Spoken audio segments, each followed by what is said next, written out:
Okay, now let's take a look at how we can use AI as a thought partner in this assignment. So, one, you can use any AI resource you want with this, but specifically, I created a Google Notebook that I'm going to try to share with you.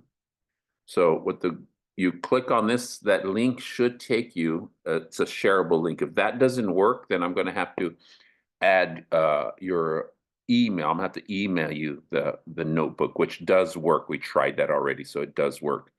Next, though, is I want to show you how to use the Google Notebook. So once you have access to it, or if you want access to it, you will send me your email if the link doesn't work for the notebook.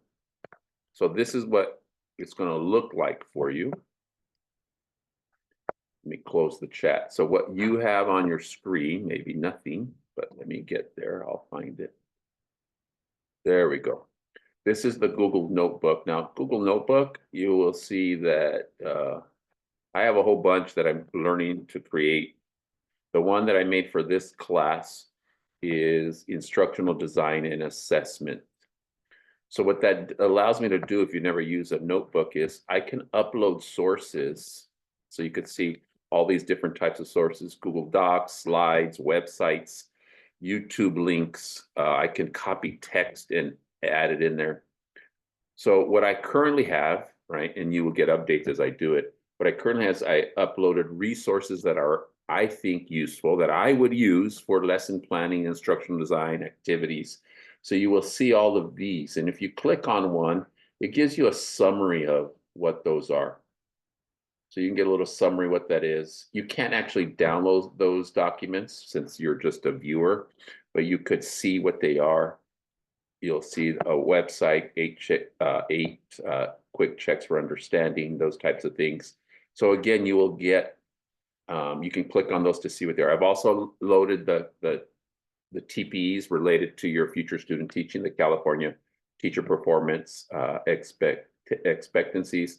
Your Cal TPA materials are here too. So things that you will be using in the future.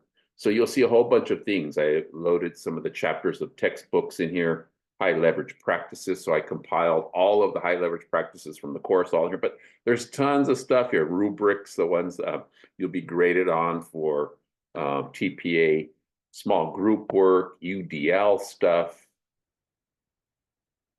You know what I need to add here is UBD stuff. I don't have anything for UBD, so I'm going to add UBD. So this is all here. Okay, sorry. So again, I'm just prefacing all of that stuff. I'm going to show you an example of how to use it. One, it gives you, it suggests questions, right? If you want to see, and you can just click it and it'll answer, right? The next thing, though, I'll show you what I've done. If you could zoom in, I don't know if we could zoom in a little bit. Control plus. There it is. So just again, I don't know how active you are with chatbots now. I posed a question about I want to introduce rhetorical devices. I need some activities for warm-ups or bell ringers, which is aligned to our detailed lesson plan. And then you could see I asked it, can you give me some? What do you have for me? And so then you'll see it gives me some stuff, some ideas.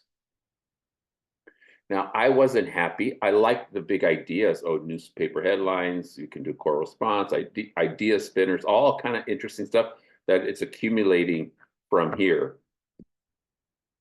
So with that, you could continue on. I wasn't as happy with that. So I said, I like these ideas, but they appear to assume students' knowledge of it. So I wanted something where they have to discover or identify the concepts themselves. So I refined my question. And again, I think that's how I've been using chatbots now, or trying to refine my thinking around things by continuing to ask questions.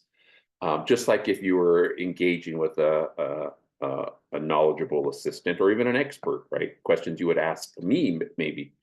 And so it refined it, and I like these, right? It gave some examples. And again, I like that it has the sources. It will tell you which one. You click on it, it'll tell you where it got it, and where the language, so you know it's not hallucinating.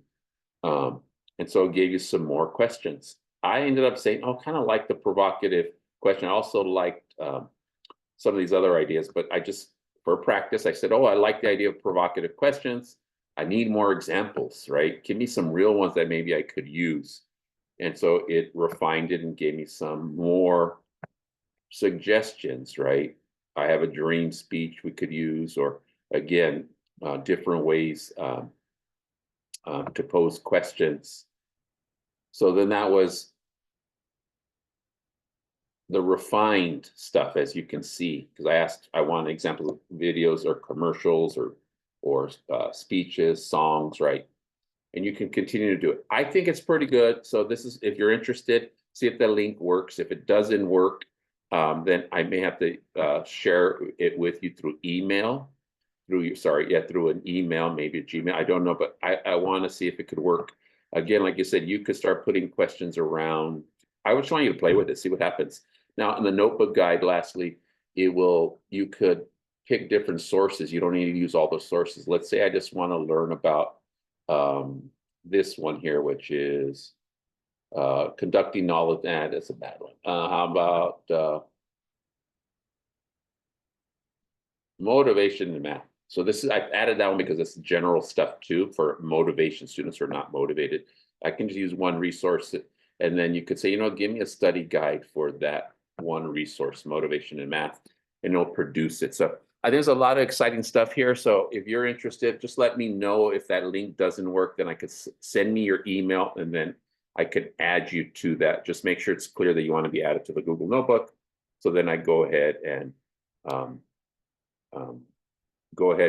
do that for you. So just keep that in mind. A lot of things, I guess I clicked the wrong one. What did I click? It doesn't matter.